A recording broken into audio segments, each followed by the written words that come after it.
Star Wars fans, the future of Star Wars is a bright one, and it's right around the corner. The Obi-Wan Kenobi show is literally coming out next week. So we got this gigantic article from Vanity Fair all about the future of Star Wars with this cover photo of Ahsoka Tano, the Mandalorian himself, Din Djarin, Obi-Wan Kenobi, and Cassian Andor. Cassian Andor being one of the main characters from the Rogue One movie. If you haven't seen that, he's a rebel, and he's getting his own show. Multiple seasons of a show called The Andor Show.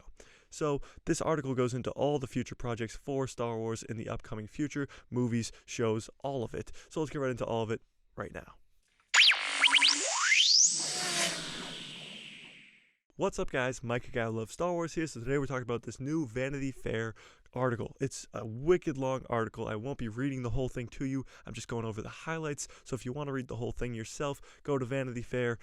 You'll find it. Just look up Vanity Fair Star Wars article. It'll probably be the first thing that comes up because it's all about the future of Star Wars with this awesome cover that I just showed you of Ahsoka Tano, Din Djarin, Obi-Wan Kenobi, and Cassian Andor. So this is the future of Star Wars. These faces are the new age of Star Wars. You had the original trilogy, you had the prequel trilogy, you had the sequel trilogy, and now we're in this new age of Star Wars where it's kind of like TV shows, but it's all the same storyline. You have the Ahsoka show, you have the Mandalorian, you have the Book of Boba Fett, all taking place in that Mando timeline, and then you have the Andor show, you have the Kenobi show, all taking place in that Kenobi Andor timeline between Revenge of the Sith and A New Hope. And although the sequel trilogy kind of split the fanbase completely, I'm hoping this new age of Star Wars with the Kenobi show and Ahsoka, with Dave Filoni and Jon Favreau and Kathleen Kennedy all in charge, I'm really hoping that they can pull the fanbase together and give us content that everybody's gonna love. I can tell you right now that Obi-Wan with Vader and Obi-Wan Kenobi, two legendary characters,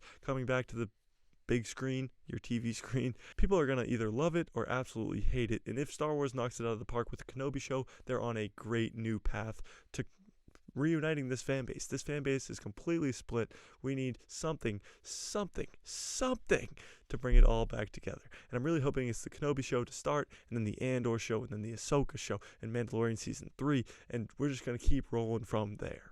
But this article also gave us release dates for the shows. I say release dates with quotations around it because they didn't give us actual dates. They gave us time frames.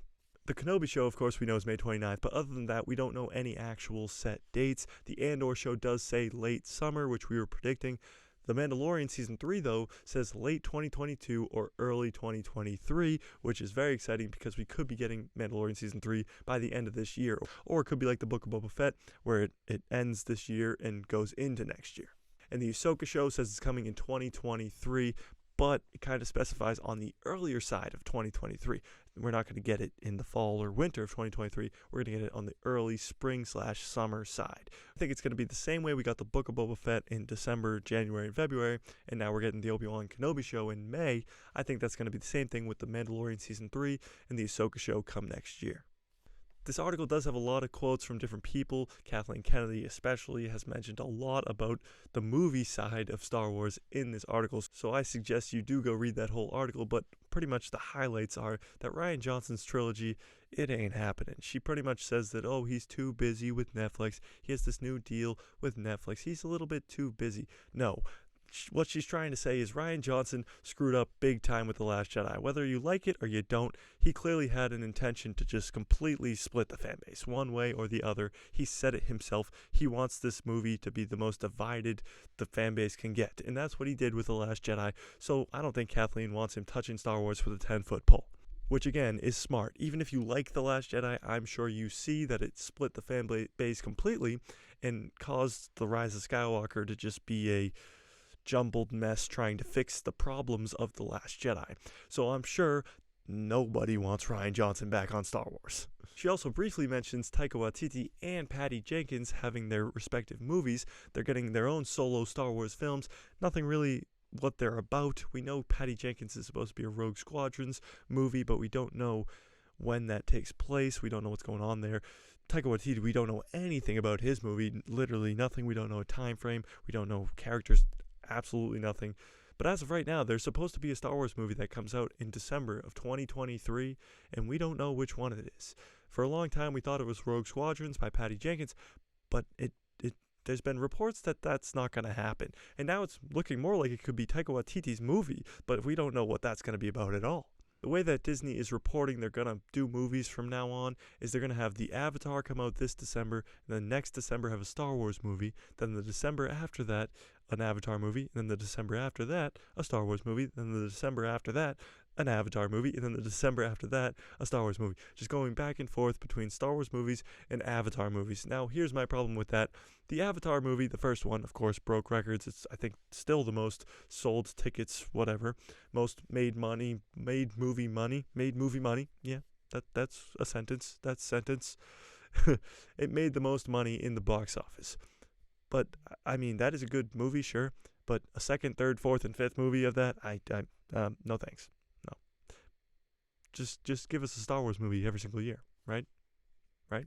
But the majority of this article is about the stuff that is coming out soon. We have the Ahsoka show, of course, coming out next year. We have the Mandalorian, hopefully coming out at the end of this year. We have the Andor show coming out at the end of the summer. And, of course, we have the Obi-Wan Kenobi show coming out next week. Tell me what you think in the comments about this article. We do have Star Wars Celebration coming next week, so we're going to be having so much stuff going on next week between the Obi-Wan Kenobi show, Star Wars Celebration, all the announcements they're making at Star Wars Celebration, and already they're announcing so much stuff this week. They're talking about John Watts' movie, which I'm going to be having a video on soon. They're talking about all this crazy fun whatever stuff that's coming for Star Wars, so get hyped for it. And tell me in the comments below what you think of this article specifically, because Kathleen says some crazy stuff. Smash like if you like this video, hit subscribe, and hit that bell so you get notified every time I post a video, and my pretty face will show up in that recommended feed of yours. Obi-Wan is in a week, ladies and gentlemen. It is next week.